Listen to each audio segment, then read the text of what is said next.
हर सफल इंसान की सफलता के पीछे उसकी कुछ अच्छी आदतों और कुछ अच्छी स्किल्स का एक इम्पोर्टेंट रोल जरूर होता है। इन स्किल्स में कम्युनिकेशन की स्किल को first skill of human life कहना कोई गलत बात नहीं होगी। हर इंसान चाहता है कि उसके पास भी एक ऐसी कला हो जिससे वो अपनी बात को किसी दूसरे तक प्रभावी तरीके से एक्सप्लेन करके पहुंचा सके। इसलिए बात करने की स्किल को कैसे बढ़ाया जाए, इसे समझने के लिए आपको पूरा वीडियो ध्यान से देखना होगा। इस वीडियो में बताई गई बातें आपके कम्युनिकेशन लेवल को जरूर इंप्रूव करेंगी। इन बातों को हम एक सीक्वेंस में समझेंगे, जिसमें सबसे पहले हम बात करेंगे हमारे बोलने का तरीका कैसा होना चाहिए। सबसे पहले आपको यह समझना होगा कि दूसरों के सामने अपने आप को कैसे रिप्रेजेंट किया जाए। कहीं ऐसा तो नहीं कि जिस समय आप सामने वाले से बात करना चाहते हो उस समय आपका माइंड नेगेटिव बातों को रिलीज कर रहा हो।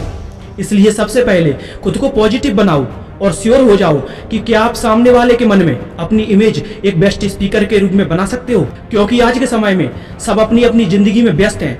वो आपकी बात को तभी गहराई से लेंगे जब आपके बोलने का तरीका बोरिंग ना होकर यूनिक और इंटरेस्टिंग होगा। जब आपका बोलने का तरीका बदल जाएगा तब जरूरत है कि सामने वाले को अपनी बात कैसे समझाई जाए। अपनी बात रखने से पहले सामने वाले इंसान की मेंटेलिटी को भी समझना होगा, क्योंकि आप जिस टॉपिक पर बात करना चाह रहे हो क्या सामने वाला उसमें इंटरेस्ट रखता भी है या नहीं। आपकी बात को प्रॉपर वैल्यू तभी मिलेगी जब आप किसी बात को सही समय, सही जगह और सही इंसान के साथ सही तरीके से शेयर करोगे। बातों का ओवरफ्लो सामने वाले के मन में आपकी छवि कम कर सकता है, इसलिए कम शब्दों में एक्यूरेट बात करनी चाहिए। शब्दों में क्लियरिटी और अपनी बात को लॉजिकली प्रूव करने के साथ साथ आपके अंदर से इमोशंस भी झलकने चाहिए, तभी आप सामने वाले पर अपनी बातों का अच्छा प्रभाव बना सकते हो।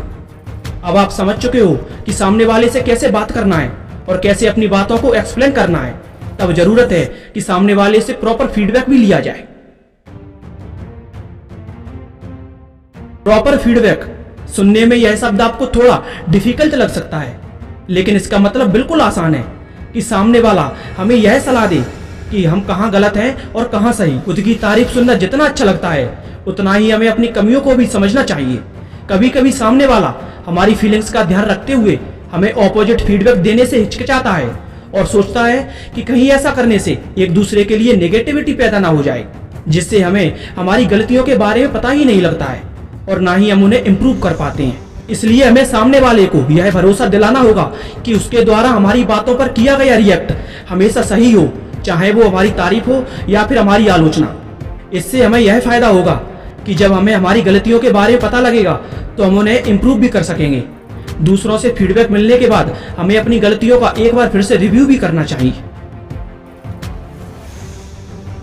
लोग अपने ओवर कॉन्फिडेंस की वजह से सिर्फ अपने आप को ही सही मानते हैं, दूसरों की दी गई अच्छी एडवाइस को भी गलत कहकर ठुकरा देते हैं, जिससे वे अपने कम्युनिकेशन स्किल को आगे ही नहीं बढ़ा पाते हैं। कम्युनिकेशन की सबसे बड़ी खूबी है कि दूसरों से जितना सीखेंगे उतना ही हम इसमें बेस्ट बनते जाएंगे।